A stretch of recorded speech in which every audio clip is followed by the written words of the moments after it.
Oh, oh, oh, oh, oh.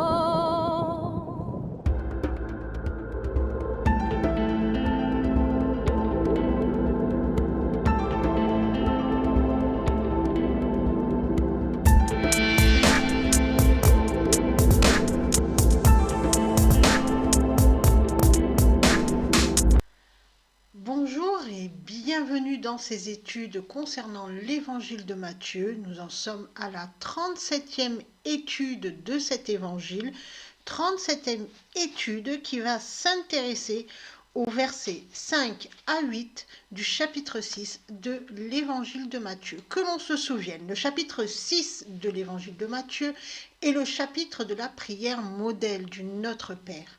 Dans ce chapitre, Jésus-Christ va revenir sur des notions essentielles qui permettent de comprendre la véritable prière, celle qui se fait dans l'intimité de sa chambre, celle qui ne répète pas les mots, celle qui ne fait pas de bruit, celle où l'on entre en dialogue véritable avec le Père. On connaît tous le Notre Père. Beaucoup le récitent par automatisme sans comprendre sa portée spirituelle. Il est temps non plus de réciter le Notre Père, mais de déclamer cette prière avec le cœur dans l'attitude et l'état d'esprit qui plaît à Dieu. Maintenant, regardons ces 4 versets qui concernent notre étude. Dans ces 4 versets, Jésus-Christ explique la disposition de cœur nécessaire à la véritable prière avec le Père. Ce dialogue qui se fait dans l'intimité, ce face-à-face avec Dieu qui ne peut s'établir que dans l'intimité. Rappelons que Matthieu adresse son évangile à des croyants qui connaissent les coutumes juives et que son but est de montrer que Jésus est le Christ, le Messie annoncé par les prophéties. Il est certainement l'évangéliste qui fait le mieux comprendre que le Nouveau Testament est éclairé par l'Ancien Testament, lequel ne se comprend qu'à la lumière du Nouveau Testament. Entrons dans le vif du sujet et nous allons lire ensemble les versets 5 à 8 du chapitre 6 de l'évangile de Matthieu. Lorsque vous priez, ne soyez pas comme les hypocrites qui aiment à prier debout dans les synagogues et au coin des rues pour être vus des hommes. Je vous le dis, en vérité, ils reçoivent leur récompense. Mais quand tu pries, entre dans ta chambre, ferme ta porte et prie ton Père qui est là dans le lieu secret. Et ton Père qui voit dans le secret te le rendra. En priant, ne multipliez pas de vaines paroles comme les païens qui s'imaginent qu'à force de paroles, ils seront exaucés. Ne leur ressemblez pas, car votre Père sait de quoi vous avez besoin avant que vous le lui demandiez. Quand on lit ce texte comme ça, rapidement, et surtout dans sa traduction française, et encore une fois, j'ai mis la traduction de Louis II parce que c'est la plus lue, on comprend facilement comme ça, à cette lecture, 2 choses. La première chose, c'est que la prière ne doit pas se faire debout. Debout, d'accord. Dans les lieux de rassemblement, synagogue, on se rappelle que synagogue signifie un lieu de rassemblement. Ou au coin des rues pour être vu des hommes. Ça, on le comprend facilement. C'est facile à comprendre à cette première lecture. Pourquoi alors dans les églises fait-on lever les fidèles pour réciter les prières ? Et les églises sont des lieux de rassemblement. Comment les théologiens chrétiens qui servent une doctrine, peu importe la doctrine qu'ils servent, catholique, protestante, évangélique, etc., expliquent-ils cette transgression d'une parole de Jésus-Christ ?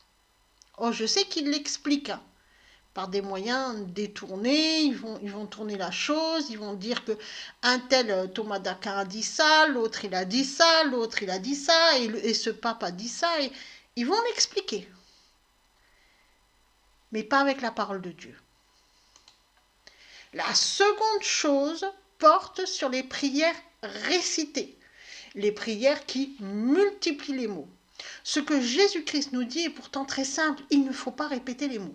Cela ne sert à rien et cette pratique de répéter les mots comme des mantras est une pratique païenne.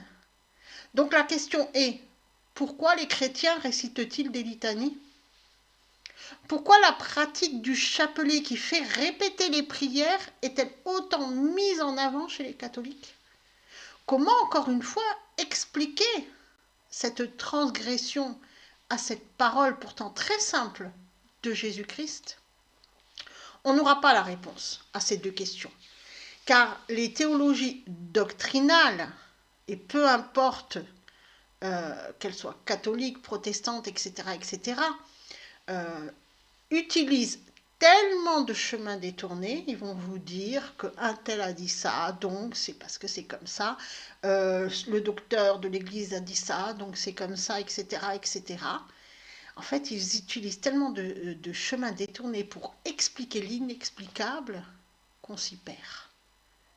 Ils vont vous dire tellement de choses que dans une extase, celui-ci a reçu ce message, etc., etc. Cependant, maintenant, on sait qu'il ne faut s'appuyer que sur la parole de Dieu. Que nous dit Dieu en vérité? Et quand on sait ça, quand on regarde ce que Dieu, quand on lit ce que Dieu, sa parole, la parole qu'il nous a laissée, eh ben, en fait, il est temps d'arrêter de faire toutes ces choses. Les litanies, les prières qu'on répète et qu'on répète, ça ne sert à rien. En fait, toutes ces choses sont enseignées par la tradition. Et la tradition vient des hommes. Et donc, on va faire ce que Jésus nous enseigne, c'est-à-dire ce que Dieu nous dit de faire. Et on s'arrêtera là. On n'ajoutera rien, on ne retranchera rien. Maintenant, on va commencer par expliquer ces versets et on va relire les versets 5 et 6. Lorsque vous priez, ne soyez pas comme les hypocrites qui aiment à prier debout dans les synagogues et au coin des rues pour être vus des hommes. Je vous le dis en vérité, ils reçoivent leur récompense. Mais quand tu pries, entre dans ta chambre, ferme ta porte et prie ton Père qui est là dans le lieu secret. Et ton Père qui voit dans le secret te le rendra. On avait défini lors de l'étude précédente qui étaient les hypocrites. Rapidement, on va revenir pour se rafraîchir la mémoire. L'hypocrite vient du grec hypocrites qui désigne l'interprète d'un songe, le devin, le faux prophète, l'acteur, le comédien, celui qui récite un texte, le fourbe. Voilà qui est l'hypocrite. Ainsi, l'hypocrite est à la fois le devin, celui qui fait croire qu'il peut deviner l'avenir, celui qui fait croire qu'il reçoit un message de l'au-delà, d'une force qui vient d'ailleurs et qui lui a donné un message concernant l'avenir. Le faux prophète, c'est-à-dire celui qui déforme la parole de Dieu pour faire parler Dieu selon sa propre croyance ou sa doctrine. L'acteur qui se met en scène, c'est aussi un hypocrite et qui joue un personnage. Et bien sûr le fourbe, celui qui cache ses intentions, qui agit dans l'ombre. L'hypocrite est aussi celui qui récite un texte et là, ça rejoint l'acteur. L'acteur récite un texte. Il se met dans la peau d'un personnage et il récite quelque chose. Et la racine commune de ces trois sens, c'est le mensonge. Donc l'hypocrite est quelqu'un qui ment, c'est l'homme de mensonge. Donc il ment tant dans ses paroles que dans son attitude. Que fait cet hypocrite, ce menteur, cet homme de mensonge? Il aime à prier debout dans les synagogues et au coin des rues. Nous avions aussi défini lors de notre étude précédente le mot synagogue. Je reviens dessus rapidement. Ça vient du mot synagogei en grec ancien et on avait dit qu'il s'agissait d'un lieu de rassemblement. Donc l'hypocrite aime à prier debout dans les lieux de rassemblement et au coin des rues. On avance. Debout. Estotes dans le texte originel en grec ancien. Il s'agit du participe présent du verbe istimi qui signifie placer, poser, se tenir ferme, se tenir debout. Ainsi, ces menteurs aime à prier en se tenant, en se plaçant dans les lieux de rassemblement et au coin des rues. On verra ce que signifie au coin des rues. Ils ne sont pas forcément debout pour prier. Ils aiment prier au milieu des gens pour être vus. Ils se tiennent dans les lieux de rassemblement. Rappelons que leur objectif n'est pas d'adresser une prière sincère à Dieu. Leur objectif est de se faire voir, de faire voir aux autres qu'ils prient. Donc, encore une fois, d'afficher leur croyance. Ils reçoivent leur récompense, forcément, puisque leur but est la recherche de la vaine gloire. Ils nourrissent donc leur ego, et l'ego est leur ennemi. Donc ils nourrissent leur ennemi. Et cela, forcément, tôt ou tard, aura des conséquences. Continuons avec au coin des rues. Alors, c'est toute une expression. Thaïs gonias ton platéon. Platéion. Dans le texte originel en grec ancien, ce qui signifie littéralement les angles des larges rues. L'expression au coin des rues en français signifie que l'action, celle de prier en public, est présente partout et se produit fréquemment. Elle renvoie à l'image que l'on peut rencontrer quelqu'un qui prie à chaque intersection, à chaque tournant de rue. C'est comme ça qu'on dit, oui, il y a par exemple un café à chaque coin de rue. Ça veut dire que les cafés dans une ville sont nombreux et qui sont accessibles dans toute la ville, peu importe la rue où on est, on aura toujours un café, on trouvera toujours un café. C'est ça que ça signifie au coin des rues, cette expression en français. Or, en réalité, ce qu'il est écrit dans notre texte, ce n'est pas au coin des rues que les hypocrites aiment à prier, mais aux angles des larges rues. Et là, ça change la donne. On ne les rencontre pas partout, à chaque tournant de rue. Non, non, non, non. Ils choisissent des endroits où il y a du passage, du monde, des endroits stratégiques pour mieux se faire voir, comme les lieux de rassemblement, donc les synagogues, les églises, tous les lieux où il peut y avoir des rassemblements de personnes, ou les angles des grandes rues, là où il y a de nombreux passages, là où il y a beaucoup de personnes qui se croisent, un endroit très fréquenté et bourré de monde. Donc c'est vraiment un choix qu'ils font, hein, ces hypocrites, c'est vraiment ce choix, cette volonté de se faire voir par le plus de monde possible. C'est une stratégie, c'est une mise en scène pour être remarqué du plus grand nombre. Et Jésus nous dit, ne faites pas comme eux. Ne faites pas comme eux. Ainsi, ces hypocrites ne choisissent pas des endroits au hasard, mais des lieux fréquentés, car leur but est de se faire voir.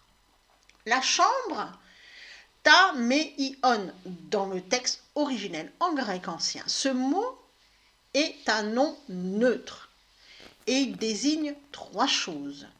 Une pièce pour emmagasiner, un magasin, un cellier, une chambre, spécialement une chambre intérieure, et une pièce secrète. C'est quelque chose d'intérieur, en soi, que les autres ne voient pas. C'est pour ça que c'est un lieu secret. C'est quelque chose qui nous concerne à nous. C'est quelque chose d'intérieur à nous. C'est un endroit où l'on stocke des choses. Et dans cet endroit-là, pour vous mettre sur la piste, on stocke particulièrement nos souvenirs, nos souffrances, tout ce qu'on a vécu, notre passé. Mais qu'est-ce que ça peut être ? C'est notre esprit. Eh oui, c'est notre conscience qu'on appelle notre conscience, c'est l'esprit. En réalité, Jésus nous dit que lorsqu'on prie, il faut rentrer à l'intérieur de soi, dans son esprit, la pièce intérieure en soi, pour dialoguer avec le Père, parce que le dialogue avec le Père s'effectue d'esprit à esprit. C'est notre esprit qui parle avec l'esprit du Père. Ce dialogue se fait d'esprit à esprit. C'est donc quelque chose d'intime. C'est pour ça que c'est un lieu secret, parce que personne ne peut aller fouiller dans notre conscience. Ça nous appartient. Donc c'est pour ça qu'on parle d'un lieu secret. Mais on regardera plus précisément ce que ça veut dire. Donc c'est quelque chose d'intime, de personnel. Personne ne peut aller à l'intérieur de nous pour sonder nos pensées. C'est pour ça que nos pensées nous appartiennent. Et les pensées, c'est là où s'établit le véritable combat spirituel. C'est un combat qui se joue à l'intérieur de nous, au sein même de nos pensées. Parce que l'ego va faire naître en nous des mauvaises pensées. Et c'est elles qu'il faut combattre. Donc, ce qui se passe, c'est à l'intérieur de nous, dans notre conscience. Et notre conscience interagit avec l'inconscience. Et forcément, donc c'est le mental, c'est l'ego. Comprenez? Dans cette inconscience, il y a tout. Il y a nos souvenirs douloureux, et parfois ça remue. Et donc il faut aller, comment? Il faut aller sortir tout ça. C'est tout l'intérêt du combat spirituel. Et bien sûr, il y a le mental, l'ego, qui lui va faire naître plein de mauvaises pensées, qui va nous détourner de la vérité. Mais c'est quelque chose qui se passe à l'intérieur de nous et personne ne peut mener ce combat à notre place. Parce que tout se passe à l'intérieur de nous.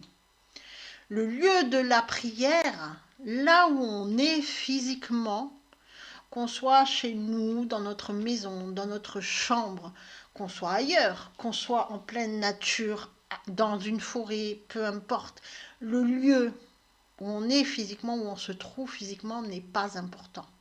On peut prier partout, tant que l'on entre à l'intérieur de soi, dans l'intimité de son esprit pour se mettre en dialogue avec l'Esprit de Dieu. Et quand on s'intériorise, on doit fermer la porte, c'est-à-dire qu'on ne doit laisser entrer aucune pensée parasite dans notre tête. Cette porte que l'on doit fermer, c'est Tura en grec ancien. Il s'agit effectivement d'une porte et elle symbolise la porte à travers laquelle les brebis vont et viennent dans la parabole de la brebis perdue. Symboliquement, la porte ouverte indique l'occasion de faire quelque chose. Or, Jésus-Christ nous demande de fermer la porte. Donc, de ne rien faire d'autre que d'entrer en dialogue par l'Esprit avec l'Esprit de Dieu, de ne plus écouter les bruits du monde, de fermer la porte au monde pour ne penser qu'à Dieu. C'est un moment très particulier et très intime. Elle est là, la véritable prière. Le fait de se mettre en dialogue avec le Père, souffle à souffle, esprit à esprit, face à face. Et de fermer la porte à toutes nos croyances, toutes nos programmations mentales, à notre ego, au bruit du monde, pour se présenter tel un enfant devant Dieu, un enfant qui va confier à Dieu ses joies, ses tristesses, ses peurs, ses interrogations, ses incompréhensions, ses malheurs, un enfant qui va remercier Dieu pour son action dans sa vie, qui va lui demander son aide, qui va lui demander des conseils, tout simplement un enfant qui parle avec son père et qui a soif d'apprendre, soif d'être enseigné pour grandir, qui a une tonne de questions et qui a confiance à son père qu'il voit comme son héros, son mentor, celui qui est fort, celui qui le protège. Alors oui, dans cette prière, il n'est pas question de réciter des textes, aussi beaux soient-ils, car la littérature chrétienne est pleine de textes magnifiquement bien écrits. Ces textes, bien sûr, peuvent nous émouvoir, et là on est dans l'émotion, et ce n'est pas ce que Dieu veut, puisque Dieu n'est pas dans l'émotion, mais dans le sentiment. La prière n'est pas de lire un texte, et surtout pas de lire un texte que quelqu'un d'autre a écrit, aussi beau soit-il. La prière, c'est parler avec son cœur, avec son esprit, à Dieu. C'est un moment très particulier où vraiment on se place face à face devant Dieu. Disons qu'on appelle Dieu et c'est Dieu qui vient se placer face à nous. Le secret, c'est crypto dans le texte originel en grec ancien. Il ne s'agit pas de quelque chose de secret, mais de quelque chose de caché. Et oui, notre esprit, il est caché. Il ne se voit pas. Il n'est pas visible à l'œil nu. Il est dans l'invisible. Et personne ne peut savoir qui est véritablement notre esprit, seul Dieu le sait. Littéralement, la prière se fait dans l'intimité, elle n'a pas vocation de se faire voir. Quand on se met, et d'ailleurs, personne ne doit voir, enfin personne est en capacité de voir ce qui se passe à l'intérieur de nous et cette prière doit se faire dans ce lieu secret-là. Quand on se met en prière, c'est-à-dire lorsqu'on entre dans le véritable dialogue avec le Père, on ne doit pas chercher à être vu des autres, c'est ce que Jésus-Christ nous dit. Sinon, on n'est pas dans la vérité. Parce que sinon, on va jouer un rôle, donc on n'est plus tout à fait nous. Le simulacre de prière des hypocrites fait pour être vu n'est pas une prière, c'est une comédie, c'est un mensonge. Dans cet exercice, l'hypocrite doit réciter des textes en y mettant de l'intonation, en faisant des gestes, mais il ne pense pas un mot de ce qu'il dit. Il n'est pas dans l'esprit, il n'est pas à l'intérieur de lui, il n'est pas lui-même. Or, dans le véritable dialogue avec Dieu, qui se fait d'esprit à esprit, je le rappelle, on entre à l'intérieur de soi, dans ce lieu secret, on ferme la porte. Et là, on se met à nu devant Dieu et on lui parle avec ses mots. On réfléchit à ce qu'on dit, on ne répète pas des phrases toutes faites, on le verra par la suite. Et Dieu nous attend dans ce lieu secret qu'est l'esprit. Et alors, lui-même va nous enseigner, va nous modeler, va nous conseiller. Mais ça peut se faire que d'esprit à esprit. Continuons avec les versets 7 à 8. En priant, ne multipliez pas de vaines paroles, comme les païens qui s'imaginent qu'à force de paroles, ils seront exaucés. Ne leur ressemblez pas, car votre Père sait de quoi vous avez besoin avant que vous le lui demandiez. Là, il y a un petit mot après en priant qui est normalement placé dans le texte en grec ancien au début du texte, qui est une petite particule, la particule de, qui n'est pratiquement jamais traduite, donc elle n'apparaît pas là dans notre texte en français, et qui pourtant a toute son importance. La particule de en grec signifie de plus ou la conjonction de coordination et. Ainsi, littéralement, il faudrait lire de plus. En priant, ne multipliez pas de vaines paroles. Donc on est bien dans une continuité. On comprend alors que c'est lorsqu'on est en prière, donc quand on s'est mis dans cet état d'intimité, d'esprit à esprit avec Dieu, quand on a fermé la porte aux choses extérieures, donc quand on est dans cet état-là, quand on est en prière, on ne doit pas multiplier de vaines paroles comme le font les païens.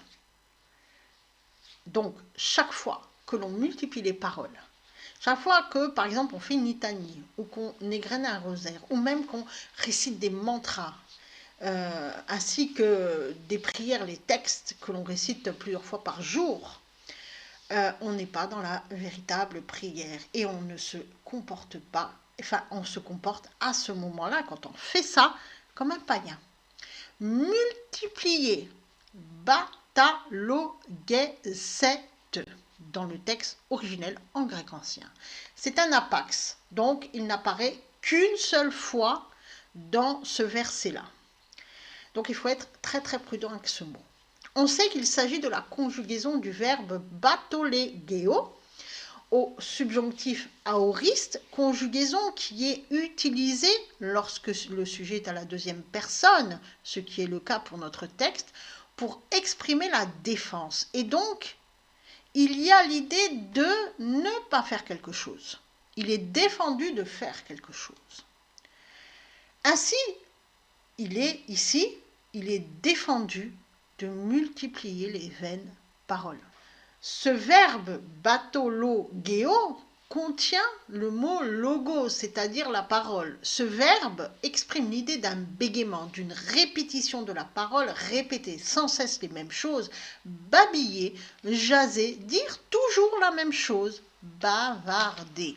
Ainsi, il est défendu lorsqu'on est dans un moment de prière, donc un moment d'intimité avec Dieu, de répéter de vaines paroles, de répéter les mots, de dire toujours la même chose et de bavarder, dans son sens véritable du mot bavardage, c'est-à-dire de parler sans mesure d'une manière légère et futile. Quand on s'adresse à Dieu, quand on veut vraiment s'adresser à Dieu, qu'on ne cherche pas à faire semblant, on lui parle avec le cœur et non de manière futile, comme on le ferait quand on rencontre une connaissance au coin d'une rue et qu'on se met à parler avec lui de la pluie et du beau temps. Ce verbe batologeo exprime à lui seul l'idée de répéter de vaines paroles, donc des paroles inutiles et répétitives. Et cette façon de faire est celle des païens, qui s'imaginent que parce qu'ils répètent les mots, les paroles, alors ces paroles vont avoir plus d'impact sur Dieu. En vérité, implicitement, qu'est-ce qu'ils pensent, ces gens-là?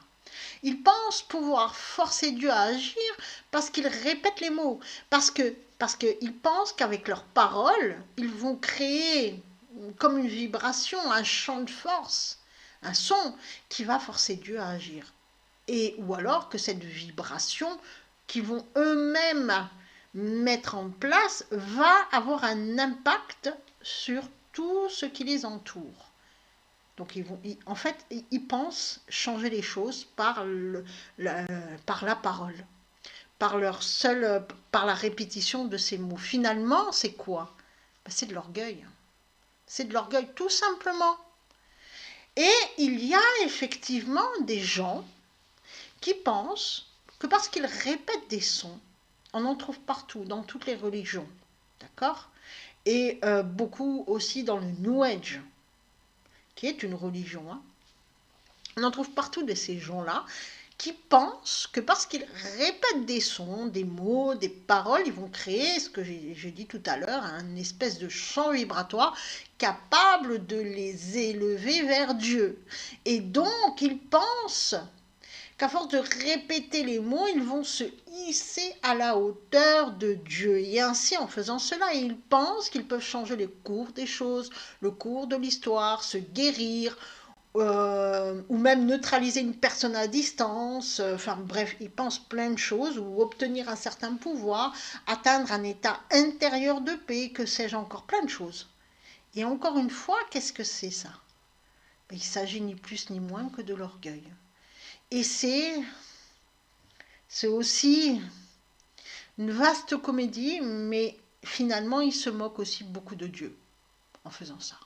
Il faut dire ce qui est, puisque dans leur tête, ils pensent qu'ils peuvent avoir un impact sur Dieu. Alors que Dieu est souverain, et finalement, Dieu ne change pas. Donc peu importe ce que nous on fait, Dieu reste toujours le même. Les païens, c'est vrai qu'on a parlé des païens. On va savoir maintenant qui ils sont ces païens finalement. Le mot païen, les païens, c'est ethnikoi dans le texte originel en hébreu. Il s'agit du nom masculin ethnikos, on entend ethnie dans ce mot, qui désigne dans la parole de Dieu le gentil. C'est-à-dire celui qui n'adore pas le vrai Dieu et qui pratique le paganisme, celui qui suit les coutumes et les traditions de son peuple, celui qui pratique les coutumes de son pays. On l'appelle le gentil parce que finalement, on ne peut pas dire qu'il soit méchant, il fait ses trucs de son côté, voilà, il fait ses trucs et il croit que ce qu'il fait, c'est ok. Il n'y a pas de mal dans sa tête à lui, il ne pense pas à faire mal. Mais il a cette façon de faire qu'on appelle le paganisme qui, en fait, dans ses coutumes, il suit les coutumes, il suit les traditions. Donc, tous ceux qui suivent les coutumes et les traditions sont finalement, dans la parole de Dieu, des païens, puisqu'ils pratiquent un paganisme. On va regarder aussi ce que c'est que le paganisme. Donc, qu'est-ce que le paganisme? Ce mot désigne l'ensemble des religions anciennes qui sont souvent animistes ou polythéistes. Alors, je vous donne la grande définition dans les grandes lignes. Et donc, ces religions anciennes vénèrent la nature et ses éléments. Donc, on trouve beaucoup de ces anciennes religions dans le New Age. Elle porte un autre nom, mais c'est tout pareil.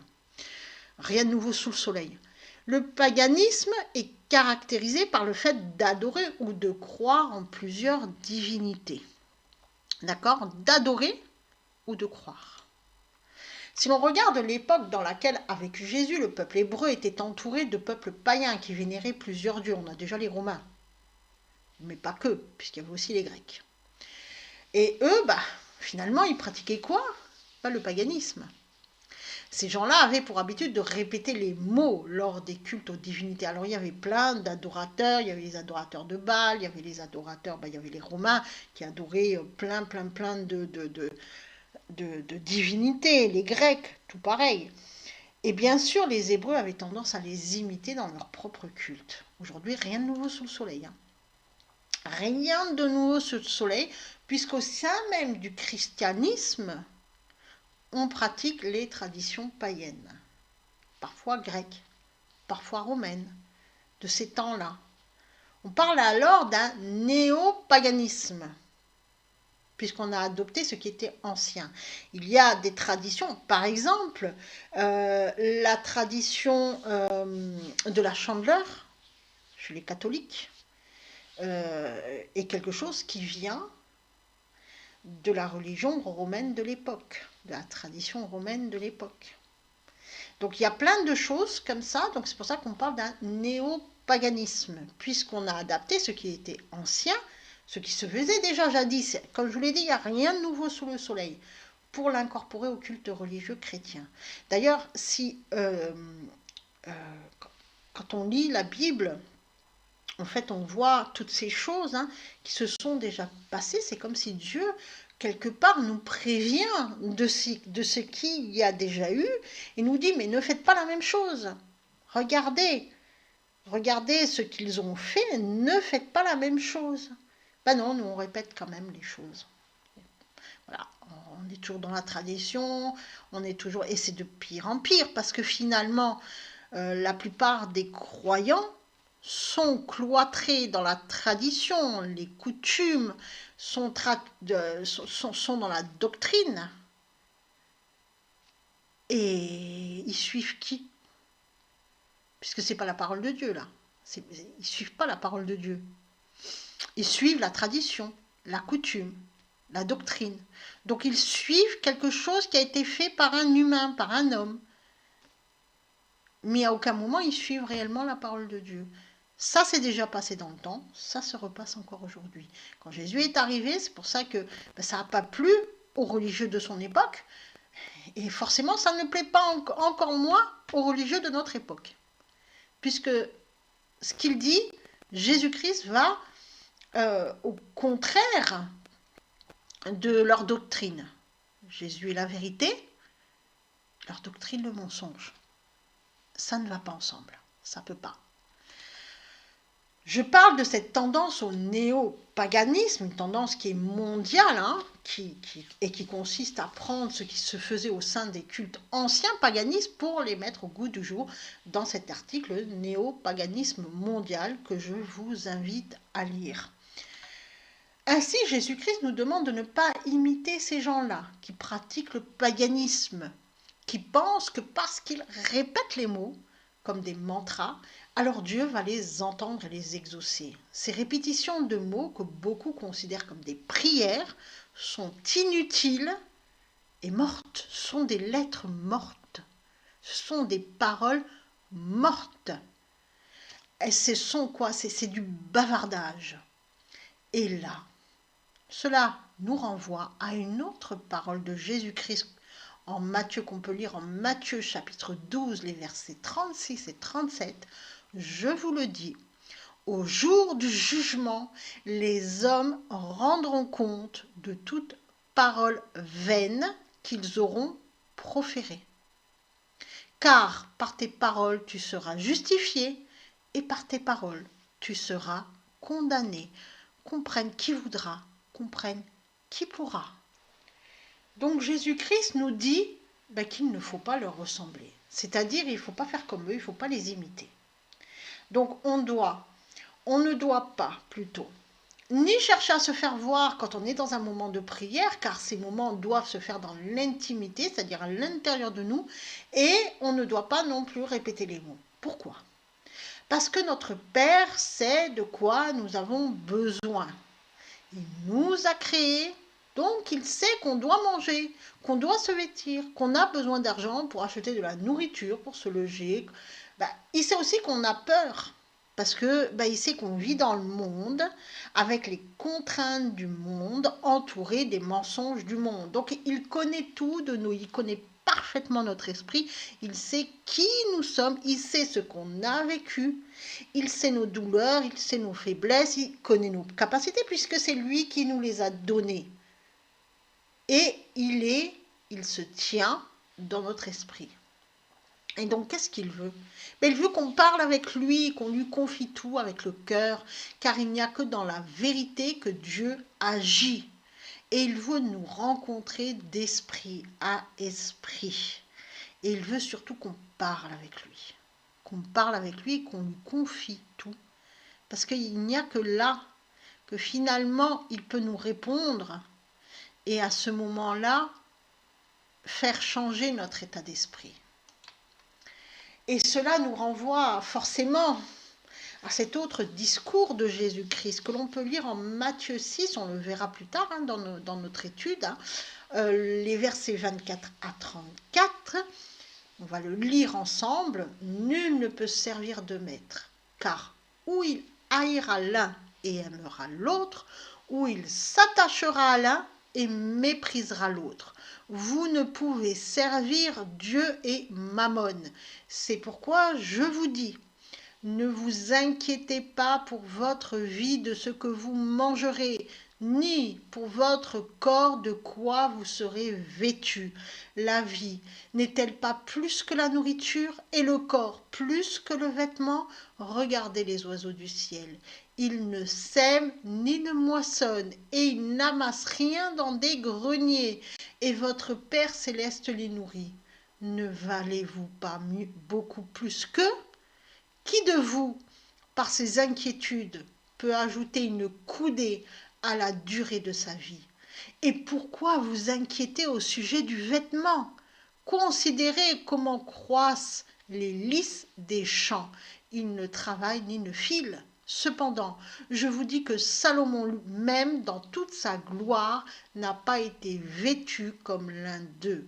Si Dieu revêt ainsi l'herbe des champs, qui existe aujourd'hui et qui demain sera jetée au four, ne vous vêtira-t-il pas à plus forte raison, gens de peu de foi? Ne vous inquiétez donc point et ne dites pas que mangerons-nous, que boirons-nous, de quoi serons-nous vêtus, car toutes ces choses, ce sont les païens qui les recherchent. Votre Père céleste sait que vous en avez besoin.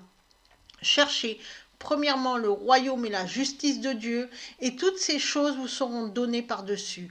Ne vous inquiétez donc pas du lendemain, car le lendemain aura soin de lui-même. À chaque jour suffit sa peine. Je vous laisse méditer sur cette magnifique parole de Dieu. En attendant, on se retrouve, nous, pour la prochaine étude, et là, on va dérouler dans cette prochaine étude la prière modèle donnée par Jésus-Christ, le Notre Père, afin de ne plus réciter cette prière comme ça machinalement par automatisme, mais de s'en inspirer pour prier véritablement le Père. Mais avant de se quitter, comme à notre habitude, on va lire ces quelques versets, les versets 5 à 8 du chapitre 6 de l'évangile de Matthieu, dans une traduction de sens. Alors on y va. Et quand vous priez, n'imitez pas les hypocrites, ces hommes de mensonges qui aiment se tenir dans les lieux de rassemblement et aux angles des larges rues pour être vus. Je vous le déclare en vérité, ils ont déjà leur récompense. Mais toi, lorsque tu pries, entre à l'intérieur de toi-même, dans ton lieu secret, dans ton esprit. Ferme la porte au bruit du monde et à ton ego, et entre en dialogue avec le Père d'esprit à esprit. Et ton Père qui est là dans ton esprit t'entendra et te répondra. De plus, quand tu pries, ne répète pas les mots, comme le font ceux qui agissent par tradition et les paganistes, qui pensent que parce qu'ils répètent les mots, Dieu va mieux les entendre. Ne les imitez pas, ne leur ressemblez pas, ne faites pas ce qu'ils font, car votre Père sait déjà de quoi vous avez besoin avant même que vous le lui demandiez. Que Dieu vous garde et vous bénisse.